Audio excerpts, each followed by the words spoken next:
শিক্ষক নিয়োগ দুর্নীতি মামলায় পুরুলিয়ায় অভিযান চালালো ইডির আধিকারিকেরা। সোমবার সকাল থেকে পুরুলিয়ায় হুচুকপাড়ায় বাসিন্দা শুভম মঙ্গলের বাড়িতে হানা দেয় কেন্দ্রীয় তদন্তকারী সংস্থা ইডির আধিকারিকরা। সঙ্গে ছিলেন কেন্দ্রীয় বাহিনীর জওয়ানরা। শুভম মঙ্গলের বাড়িকে ঘিরে ফেলে প্রায় 7 ঘন্টা ধরে পরিবারের সদস্যদের জিজ্ঞাসাবাদ চালান প্রায় 5 জন সদস্যদের ইডির আধিকারিকরা।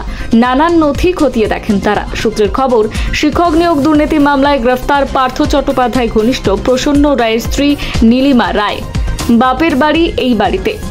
সেই সূত্র ধরেই প্রসন্ন রায় প্রায়শই আসতেন এই শ্বশুর বাড়িতে। ফলত এই বাড়ির সঙ্গে শিক্ষক নিয়োগ দুর্নীতির কোনো যোগসাজশ রয়েছে কিনা সে বিষয়ে খতিয়ে দেখেন তারা। বর্তমানে এই বাড়িতে থাকেন প্রসন্ন রায়ের শালা শুভম মঙ্গল এবং তার মা। শুভম মঙ্গলের 3 বোন শিক্ষিকা।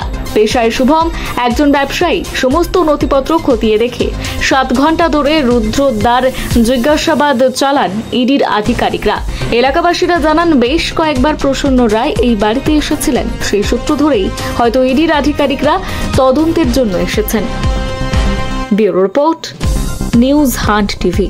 যোগাযোগ কিছু অ্যারেস্ট কিছু হয়েছিল। ওনার ওয়াইফ তো এইখানে চাকরি করতো আগে প্রাইমারিতে, পরে ওনার ওয়াইফ বিয়ের পর ওইখানে ট্রান্সফার নিয়ে পরে চলে যায় ওইখানে। স্বামীর নাম কি ছিল? প্রসন্ন রায় নাম ছিল ওনার স্বামী। হ্যাঁ, উনি অ্যারেস্ট হয়েছে, সেটা তো আমরা টিভিতেও দেখেছিলাম, তখনই শুনেছিল যে উনি অ্যারেস্ট হয়েছে এই মামলাতে। হ্যাঁ, চাকরি জড়িত মামলাতে উনি অ্যারেস্ট হয়েছে। হ্যাঁ, কিছু জামায়াত তো কিছু যোগসাজ আছে, সে সময় নাইলে অ্যারেস্ট হয়েছে। কিছু যোগসাজ ছিল প্রতিবেশী, বাকিটা তদন্তর ব্যাপার, ওটা পুলিশ দেখছে আরো ভালোভাবে। সিবিআই আছে, ইডি। আমার নাম সুজয় ঘোষ, এইখানে বাড়ি পাড়াতে।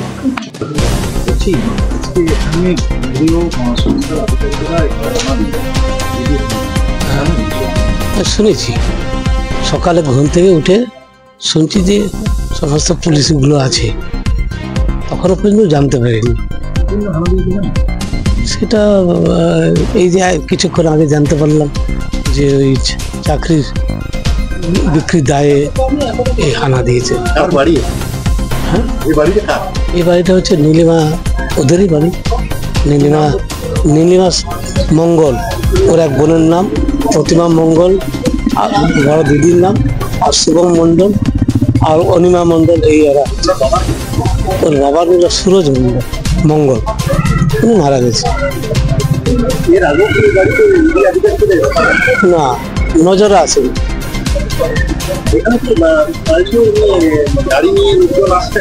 গাড়ি নিয়ে লোকজন আসতে দেখতাম, কিন্তু কোনোদিন আমরা ওই দেখতাম 4 চাকার গাড়ি আসতো। না, সেরকম কিছু বুঝতে পারিনি।